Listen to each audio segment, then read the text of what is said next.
কেমন আছেন? মাশাআল্লাহ ভালো আছেন। মন দিল সব ভালো? আচ্ছা। তো সুন্দরী আপু নাম কি আপনার? রিয়ামণি। নামটাও সুন্দর, দেখতে শুনতেও মাশাআল্লাহ সুন্দর। তো খাওয়া দাওয়া হয়েছে সকালে? আচ্ছা। তো দেশের বাড়ি কই রিয়ামণির? ময়মনসিংহের মেয়ে। কোন জায়গা থাকেন এখন বর্তমানে?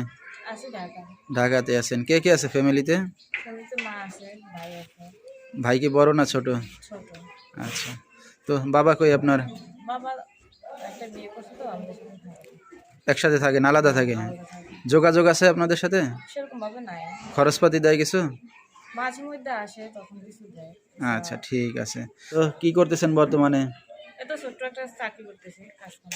কাজ বাজ করতেছেন না? আচ্ছা, বিয়ে শাদী হয়েছে কিনা? প্রেম টেম করেন নাই কারোর সাথে? আচ্ছা ইচ্ছা তো আছে, যদি ভালো একজন মানুষ পাই তাহলে বিয়ে শাদী তো করা লাগবে, যেহেতু মেয়ে হয়ে জন্মাইছি। আচ্ছা আচ্ছা, আজ হলে চলে যাবে। দর্শক ভাইরা কিভাবে যোগাযোগ করবে আপনার সাথে? আমার ফোন নাম্বার দিয়ে। আচ্ছা।